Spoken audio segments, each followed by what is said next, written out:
ಸಹಕಾರ ಕೇಂದ್ರ ಬ್ಯಾಂಕ್ ನೌಕರರ ಒಕ್ಕೂಟದ ವತಿಯಿಂದ ನಮ್ಮ ಬ್ಯಾಂಕಿನ ನೌಕರರ 9 ವಿವಿಧ ಬೇಡಿಕೆಗಳನ್ನು ಈಡೇರಿಸಿಕೊಡಿ ಅಂತ ನಾವು ಬ್ಯಾಂಕಿನ ಮುಖ್ಯ ಕಾರ್ಯನಿರ್ವಹಣಾಧಿಕಾರಿ ಅವರನ್ನ ಮನವಿ ಮಾಡ್ಕೊಂಡ್ರು ಸಹ ಇದುವರೆಗೂ ಬ್ಯಾಂಕಿನ ಮುಖ್ಯ ಕಾರ್ಯನಿರ್ವಹಣಾಧಿಕಾರಿಗಳು ಆಡಳಿತ ಮಂಡಳಿಗೆ ವಿಷಯವನ್ನೇ ಮಂಡಿಸಿಲ್ಲ.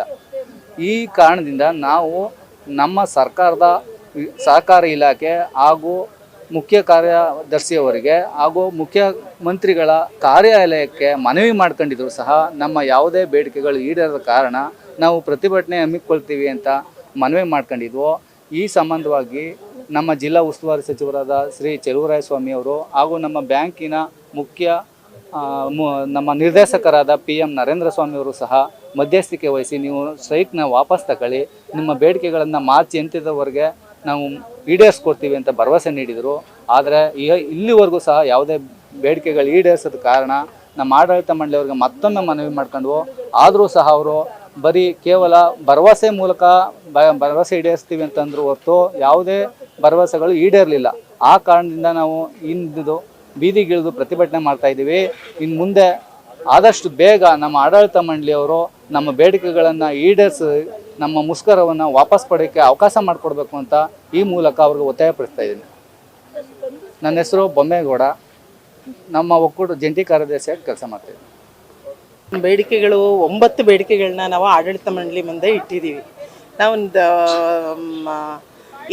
ಮೊದಲನೇ ಬೇಡಿಕೆ ಏನು, ರಾಜ್ಯ ಸರ್ಕಾರ 7ನೇ ವೇತನ ಆಯೋಗ ಮಧ್ಯಂತರ ಪರಿಹಾರ ನೀಡಿದ್ದು ಅಂತಿಮ ಆದೇಶದಂತ ವೇತನ ಪರಿಷ್ಕರಿಸಿ ವೇತನ ನೀಡಿ ಅಂತ.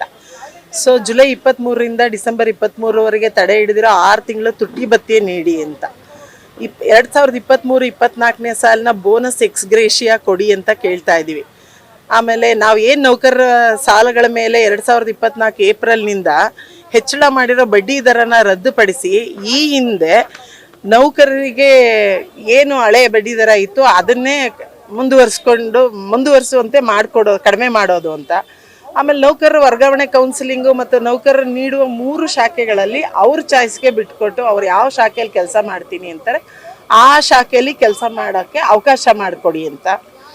ಆಮೇಲೆ ಶೌಚಾಲಯ ಇಲ್ಲದೆ ಇರೋದು ಅದು ತುಂಬಾ ಹೇಳ್ಕೊಳಕ್ಕೆ ನಮಗೆ ಒಂಥರ ಇರಿಟೇಟ್ ಆಗ್ತಾ ಇದೆ. ಹೇಳ್ಕೋಬೇಕೋ ಬೇಡೋ ಅನ್ನೋದು ನನಗೂ ಅರ್ಥ ಆಗ್ತಿಲ್ಲ. ಆಮೇಲೆ ನೌಕರರು ಗುರಿ ಸಾಧಿಸಿಲ್ಲ ಅಂತ ಟಾರ್ಗೆಟ್ ಮಾಡ್ಕೊಂಡು ಅವ್ರಿಗೆ ಸಂಬಳ ಕೊಡದೇ ಇರೋದು ಇದು ಎಷ್ಟು ಮಟ್ಟಿಗೆ ಸರಿ? ಅದು ಆಮೇಲೆ ಮಾಡೋವಂಥ ಇನ್ಸ್ಪಿರೇಷನ್ನು ಹಾಳಾಗ್ತಾ ಇದೆ. ಏನೇ ಆದ್ರೂ ನಾವು ಮಾಡ್ತಿರೋ ಕೆಲಸಕ್ಕೆ ಸರಿಯಾದ ರೀತಿ ಬಕ್ಷೀಸ್ ಬಂದರೆ ತಾನೇ ನಾವು ನೆಮ್ಮದಿಯಾಗಿ ಕೆಲಸ ಮಾಡೋದು. ಎಲ್ಲ ರೀತಿಯೂ ಅವ್ರಿಗೆ ಮನವರಿಕೆ ಮಾಡಿಕೊಟ್ಟಿದ್ದೀವಿ.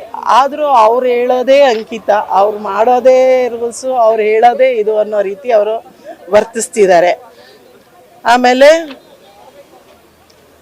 ಅದೇ ಇಬ್ಬರು ನೌಕರರನ್ನ ಈ ರೀತಿ ಸಂಘಟನೆ ಮೂಲಕ ನಾವು ಏನು ಬೇಡಿಕೆಗಳನ್ನ ಇಟ್ಟಿದ್ವಿ ಅದನ್ನು ದಿಕ್ ತಪ್ಪಿಸ್ತಿದ್ದಾರೆ ನೌಕರರನ್ನ ಅನ್ನೋ ಕಾರಣಕ್ಕೆ ಅವ್ರನ್ನ ಅಮಾನತ್ ಮಾಡಿದ್ದಾರೆ.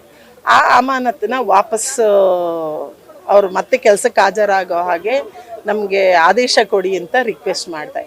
ಇದೆಲ್ಲ ನೌಕರ ಪರವಾಗಿ ಕೇಳಿರೋದು. ಆಡಳಿತ ಮಂಡಳಿ ವಿರುದ್ಧವಾಗಿ ನಾವು ನಡ್ಕೋತಾ ಇಲ್ಲ ಯಾವುದಕ್ಕೂ. ನಮ್ಮ ಬೇಡಿಕೆಗಳಿಗೆ ಇಷ್ಟೇ. ನಾವು ಈಗ 14 ಕೋಟಿ ಏನು ಆದಾಯ ಬಂದಿದೆ ಅದು ಎಲ್ಲರ ಶ್ರಮದ ಫಲನೇ. ಆಡಳಿತ ಮಂಡಳಿಯವರು ಅಷ್ಟೇ ಅದು ಸಲ್ಲಲ್ಲ, ಇಡೀ ನೌಕರರ ವರ್ಗ ಏನು ದುಡ್ದಿದೆ ಅದರ ಪ್ರತಿಫಲ ತಾನೆ. ಏನೋ ಒಂದು ಲಾಸಲ್ಲಿದ್ದರೆ ಅಥವಾ ಏನೋ ಕೊಡಕ್ಕೆ ಬರಲ್ಲ ಅಂದಿದ್ರೆ ಬೇಡ.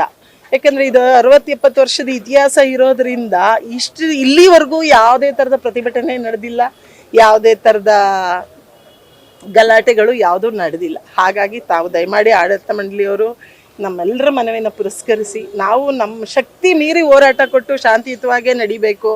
ಆಮೇಲೆ ಯಾವುದೇ ಥರದ ಗಾಸಿಪ್ಗಳು ಮಾಡ್ಕೊಳ್ಳೋದಾಗಲಿ ಹೊರಗಡೆ ವಿಚಾರಗಳು ಹೋಗೋದಾಗಲಿ ಬೇಡ. ನಾವೆಲ್ಲರೂ ಒಂದೇ ಚೆನ್ನಾಗಿದ್ದೀವಿ, ಸೌಹಾರ್ದಯುತವಾಗಿ ಮಾಡೋಣ. ತಪ್ಪು ತಿಳುವಳಿಕೆಯಿಂದ ಈಗ ಆಗಿರ್ಬೋದು ಅನ್ನೋ ಉದ್ದೇಶದಿಂದ ನಾವುಗಳೆಲ್ಲ ಏನೋ ನೌಕರರ ಒಕ್ಕೂಟದವರೆಲ್ಲ ಸೇರಿ ಎಲ್ಲ ಥರ ನಾವು ಮನವಿನೂ ಮಾಡಾಗಿದೆ. ಇದು ನಮಗೆ ಕೊನೆ ಹಾದಿ. ಇದರಿಂದ ನಮಗೆ ಅವಕಾಶ ಆಗುತ್ತಾ ಅನ್ನೋದು ದಯಮಾಡಿ ಎಲ್ಲರೂ ಸ್ಪಂದಿಸಿ ನಮಗೆ ಇದಕ್ಕೆ ಪುರಸ್ಕರಿಸಬೇಕು ಅಂತೇಳಿ ನಾನು ಬೇಡ್ಕೋತೀನಪ್ಪ. ಇದ್ರ ಮುಂದೆ ಎಲ್ಲರ ಪರವಾಗಿ ನಾನು ಶೈಲಜಾ ಅಂತ ಹೇಳಿ. ನ್ಯೂಸ್ ಫಸ್ಟ್ ನಿರ್ಭೀತಿಯಿಂದ ನಿಮ್ಮ ಪರವಾಗಿ.